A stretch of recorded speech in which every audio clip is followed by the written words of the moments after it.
Në shtëpinë e Big Brother Kosova, pas tensioneve dhe debateve që shpesh ndezin atmosferën, vijnë edhe momente të papritura që tregojnë një anë tjetër të marrëdhënieve mes banorëve. Një nga këto momente ndodhi mes Klodit, Benitës dhe Tonit në një situatë që filloi krejt e zakonshme, por përfundoi duke tërhequr vëmendjen e të gjithëve. Klodi ndodhej në një triko të përbashkët me Benitën dhe Tonin, një skenë që në vetvete tregonte afërsi dhe rehati mes tyre. Toni ishte i zënë duke gatuar, i përqendruar te tenxheret dhe recetat, ndërsa Klodi dhe Benita qëndronin ngjitur pranë njëri tjetrit. Afërsia e tyre ishte e dukshme, por edhe pak e ngarkuar. Sidomos pas një debati të vogël që kishin pasur më herët, debati mes Klodit dhe Benitës nuk kishte qenë i ashpër, por kishte lënë një tension të lehtë në ajër. Fjalë të thëna me nxitim, keqkuptime të vogla dhe emocione të pashprehura plotësisht.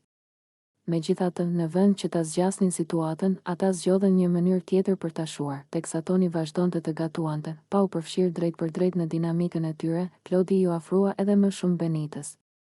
Në një moment lozonjar, për të thyer akullin dhe për ta kthyer situatën në shaka, ai e kafshoi lehtë në vesh. Ishte një gest spontan, jo agresiv, por më shumë një mënyrë për të treguar se debati kishte mbetur pas dhe se mes tyre kishte ende afërsi dhe mirëkuptim. Benita reagoi menjëherë, mes habis dhe buzëqeshjes, duke e shtyrë lehtë dhe duke i thënë diçka me shaka. Toni, duke e vënë re skenën nga ana tjetër e kuzhinës, buzëqeshi pa e ndërprer gatimin, sikur ta dinte se kjo ishte thjesht një nga ato momente tipike të shtëpisë, ku tensioni shndërrohet shpejt në humor. Kjo skenë tregoi edhe një herë se në Big Brother marrëdhëniet nuk janë bardhë dhe zi. Debatet vinë e shkojnë, por afërsia, shakat dhe mënyrat personale për të zgjidhur situatat janë po aq të pranishme. Klodi dhe Benita, edhe pse përplasen her pas here, duket se kanë ndërtuar një komunikim të veçantë mes tyre.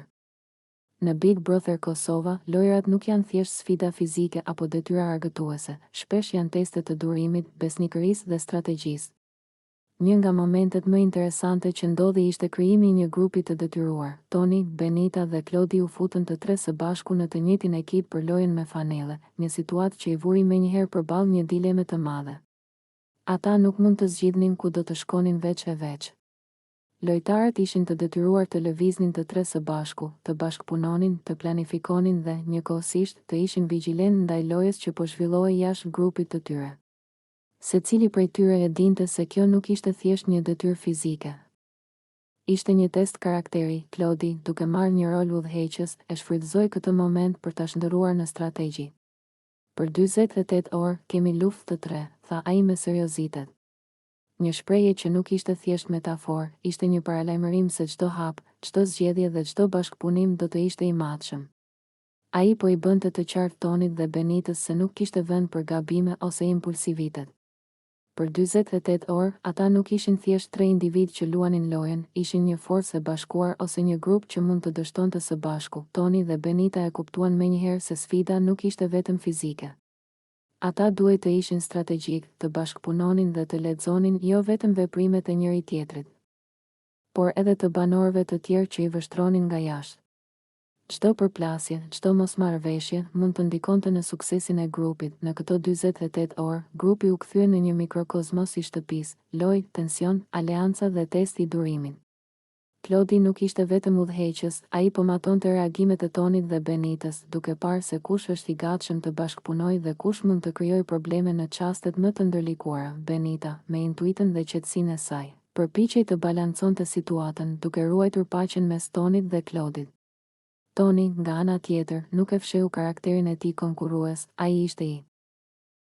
Në shtëpinë e Big Brotherit, mes bisedave, të qeshurave dhe lodhjes së ditës, ndodhi një moment i papritur që tërhoqi vëmendjen e të gjithëve.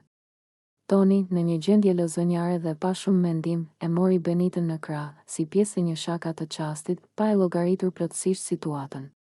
Gjithçka ndodhi shpejt, mes të qeshurave dhe reagimeve të menjëhershme të banorëve përreth. Teksa Toni e ngriti dhe e hodhi lehtë drejt divanit, Benita reagoi menjëherë.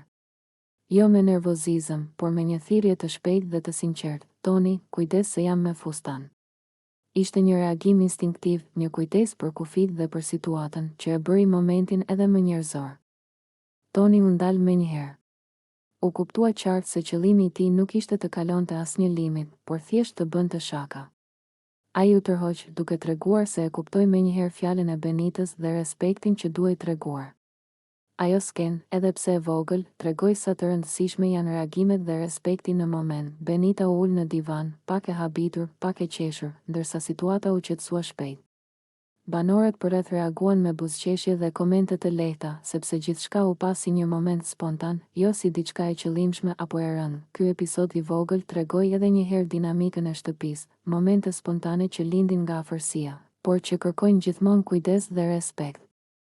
Big Brother është një ambient ku njerëzit jetojnë bashkë 24 orë në ditë dhe ku fit personal janë po aq të rëndësishëm sa edhe humori dhe shakat. Në fund, ajo që mbeti ishte një situatë e kaluar pa pasoja. Një moment që u ndal në kohë nga një fjali e thjeshtë, por e domosdoshme.